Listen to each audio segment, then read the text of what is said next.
امت مسلمہ کو بالعموم اور پاکستانی قوم کو بالخصوص لادین لوگوں کے تسلسل سے اقتدار پر رہنے کے باعث اور بین الاقوامی سطح پہ اسلام دشمنوں کے میڈیا پر مسلسل پروپیگنڈا کے باعث اور لادینی کلچر کے فروغ کے باعث آج پاکستانی قوم بنیادی طور پہ اس سیاسی فلسفے میں یزیدی فکر کی حامل ہو گئی.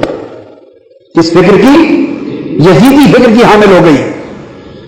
اب بات یہ ہے کہ یہ جو اب ایک نئے معرکے کی طرف ہم جا رہے ہیں اور ایک معرکہ یہ کربلا برپا ہونے کو جا رہا ہے اور دو طاقتیں آپس میں ٹکرانے کے جا رہی ہیں، اس کی بنیادی ریزن اور بنیادی سبب کیا ہے؟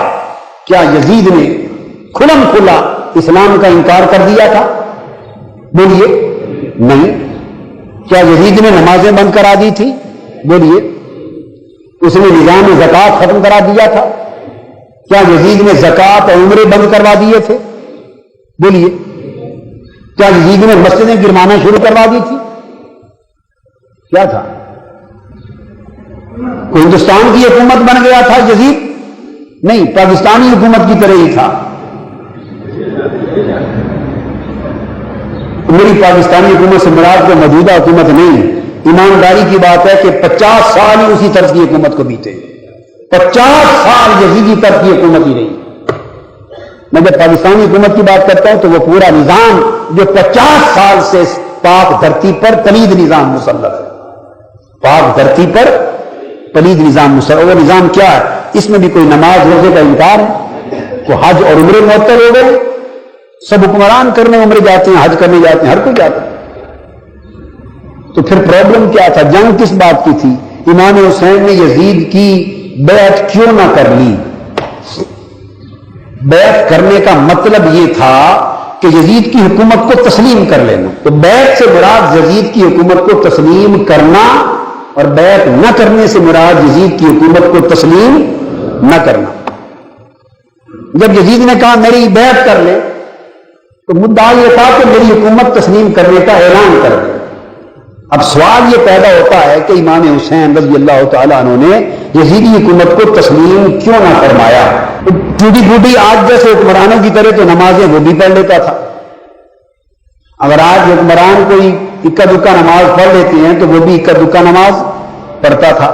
آج کے حکمران بھی لاکھوں کروڑ روپے کے شکار کرتے ہیں، وہ بھی شکار پر جاتا تھا. آج کے حکمران اور لیڈر بھی نماز بھی اکا دکا پڑھتے، حج اور عمرے بھی کرتے ہیں، شرابیں بھی پی لیتے ہیں. کوئی پیتا، کوئی نہیں پیتا، کوئی زیادہ پیتا، وہ بھی یہی کام کرتا تھا. جوے وغیرہ بھی کر لیتے ہیں، بدکاری زنا بھی کر لیتے ہیں در پردہ، وہ بھی کرتا ہے، وہ بھی کرتا تھا. تو کردار میں کوئی فرق نہیں تھا اور نظام میں بھی کوئی فرق نہیں تھا.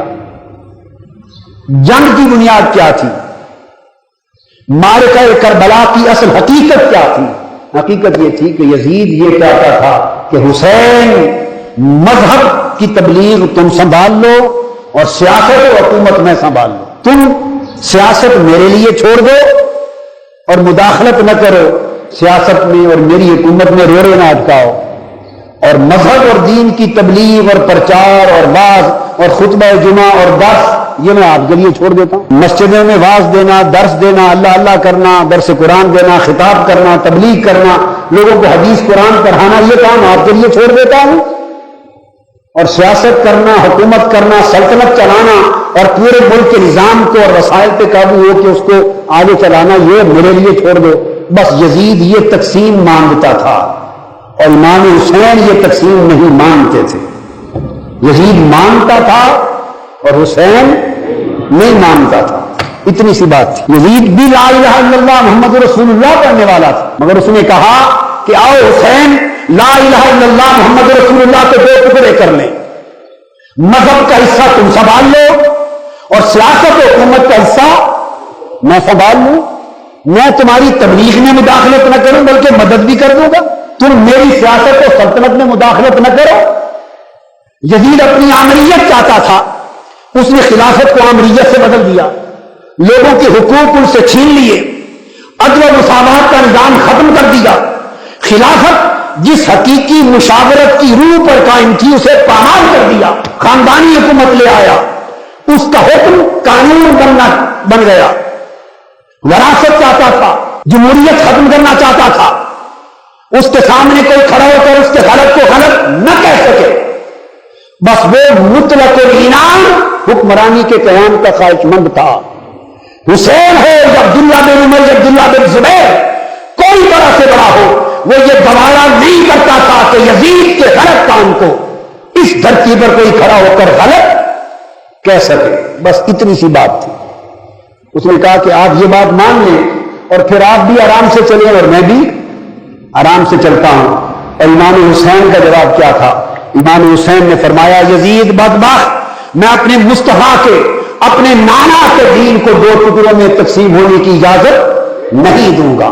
اگر سیاست، حکومت اور سلطنت اور ادھر دین، مذہب اور روحانیت دو الگ چیزیں ہوتی تو پھر مصطفیٰ فقط مسجدوں میں نظر آتے، احد کے میدانوں میں دکھائی نہ دیتے. اگر سیاست و مذہب دو جدا چیزیں ہوتی تو پھر مصطفیٰ رات کو صرف مسلح پر سجدے کرتے نظر آتے، وہ حنین کے اور طائف کے بازاروں میں پتھر کھاتے نظر آتے. حسین کے نانا مصطفیٰ کے پتھر نہ لگتے، تاجدار کائنات کے چہرے پر نیزے نہ لگتے، آپ کے رخسار زخمی نہ ہوتے، آپ کا تن زخمی نہ ہوتا، بدر کے مارکے نہ ہوتے، احد کے مارکے نہ ہوتے، خندق کے مارکے نہ ہوتے، حنین کے مارکے نہ ہوتے، مکہ سے ہجرت نہ ہوتی، مدینہ سے پلٹ کر مکہ فتح نہ ہوتا، خلافت نہ بنتی، مصطفیٰ دستور نہ دیتے، مدینہ سلطنت نہ بنتی اور مصطفیٰ سلطنت کے حکمران نہ بنتے. بس حضور مکہ کے سین میں بیٹھ جاتے، آنے جانے والوں کو کلمہ پڑھاتے رہتے، نماز کے طریقے سکھاتے، حج زکات کے طریقے سکھاتے، قرآن پڑھاتے، حلال حرام سکھاتے اور کہتے یہ قریشی، یہ مکہ کے سردار، یہ تعمیردار، یہ بڑے جیسا نظام چلا رہے ہیں چلاتے رہو.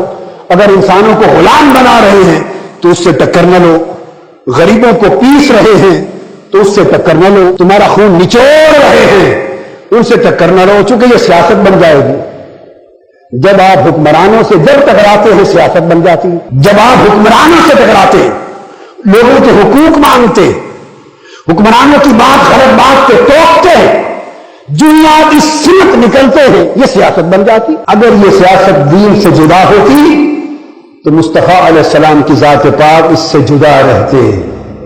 اور ہجرت مدینہ کے بعد جب آپ کو ریاست مدینہ کا حکمران اور سربراہ بنایا گیا، دستوری سربراہ، ہیڈ آف دی اسٹیٹ بنایا گیا، حضور علیہ السلام انکار کر دیتے، فرماتے مجھے ریاست مدینہ کا حکمران بننے کی کیا ضرورت ہے، میں تو فرش سے عرش تک ساری کائنات کا بادشاہ ہوں. حکمران بن گئے. کیوں بنے؟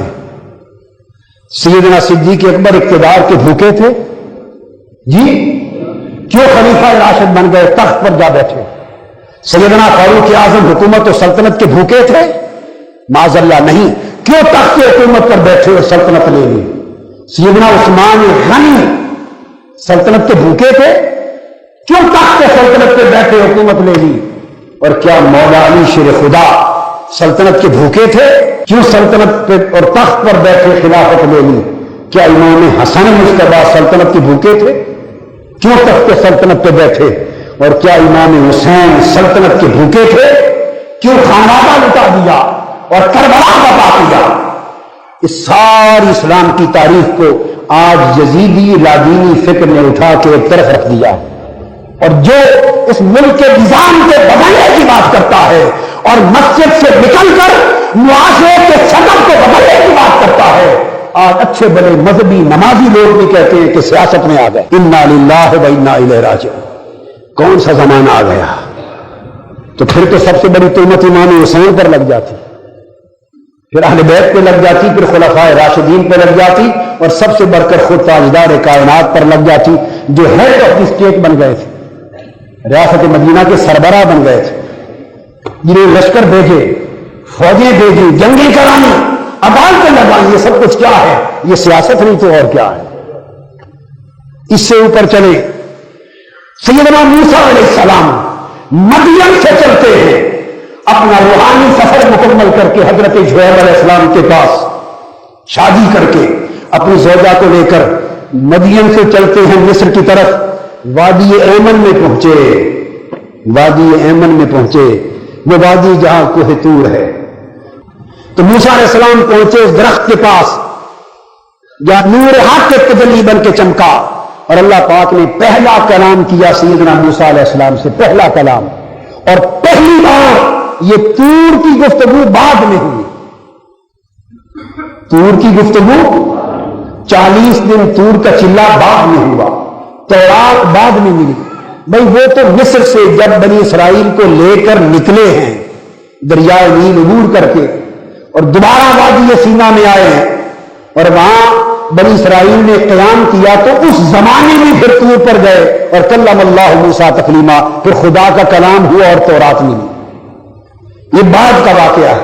میں بتا رہا ہوں جب مدین سے مصر آ رہے ہیں، ابھی مصر میں داخل نہیں ہوئے، مدین سے نکلے، تو منصب رسالت پر جب سیدنا موسیٰ علیہ السلام کو فائز کیا گیا، پہلا کلام اللہ پاک کا، آپ کو رسالت عطا کی گئی، تو معلوم ہے رسالت کے منصب پر فائز کرتے ہوئے پہلا پیغام رسالت اللہ نے موسیٰ علیہ السلام کو کیا دیا؟ پہلا پیغام قرآن اٹھائیے بولیے، پہلا پیغام جب موسیٰ علیہ السلام کو رسول بنایا، اور رسول بناتے ہی جو پہلی ڈیوٹی لگائی، کیا پہلی ڈیوٹی؟ وہ کیا تھی؟ وہ مذہب کی نہیں تھی، سیاست کی تھی۔ وہ مذہب کی نہیں تھی، رسول بنا کر جو پہلی ڈیوٹی اللہ رب العزت نے لگائی وہ مذہبی نہیں، سیاسی ڈیوٹی تھی۔ قرآن پڑھیے، اسی درخت سے جب وہ شعاع نکلی، نور نکلا، اللہ پاک نے فرمایا میں تمہارا رب ہوں، کلام کیا، تو معلوم ہے کیا حکم دیا؟ پہلا حکم یہ نہیں دیا کہ موسیٰ جاؤ اور بنی اسرائیل کو نمازوں پہ لگا دو، اے موسیٰ جاؤ بنی اسرائیل کو روزوں پہ لگا دو،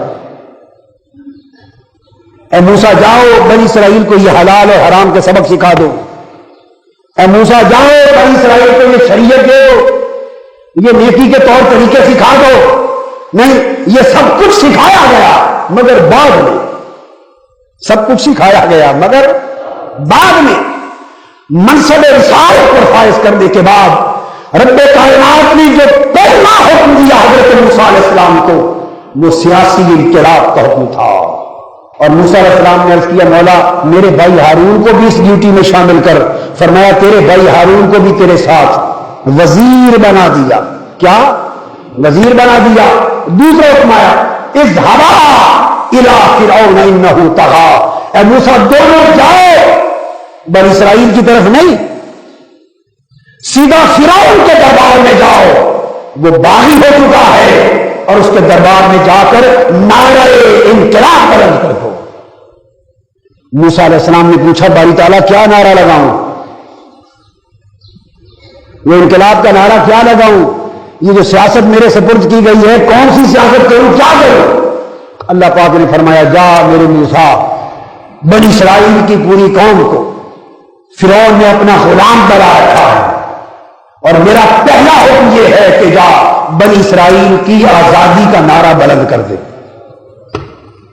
بنی اسرائیل کی آزادی کا نعرہ بلند کر دے، اور فرعون کو کہہ دے کہ میں بنی اسرائیل کو تیری غلامی کی زنجیروں سے آزاد کرانے کے لیے آیا ہوں۔ موسیٰ علیہ السلام آئے اور بنی اسرائیل کی آزادی کا نعرہ بلند ہو گیا۔ اس دن سے موسیٰ کی اور فرعون کی جنگ شروع ہو گئی۔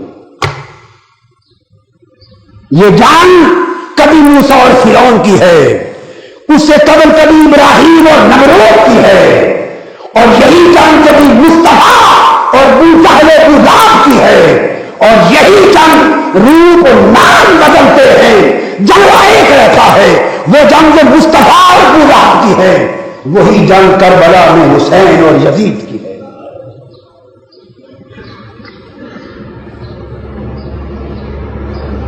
ایک وقت میں حق کا نام ابراہیم ہوتا ہے، باطل نمرود کی شکل میں ظاہر ہوتا ہے، اگلے وقت میں حق کا نام موسیٰ ہو جاتا ہے، باطل فرعون بن کے اٹھتا ہے، اگلے وقت میں حق کا نام مصطفیٰ ہوتا ہے، باطل ابوجہل اور پھر کیسر و کسریٰ بن کے اٹھتے ہیں، اگلے وقت میں حق کا نام خلافت راشدہ ہوتا ہے، باطل کیسر روم اور کسریٰ ایران بن جاتے ہیں، اور کربلا میں حق کا نام حسین ہوتا ہے اور باطل یزید بن کے اٹھتا ہے۔ نتیجہ کیا ہوتا ہے کہ حسین حق ہو کر شہید ہو کر بھی زندہ رہتا ہے، یزید فوجی فتح پا کر بھی ہمیشہ کے لیے مردہ رہتا ہے۔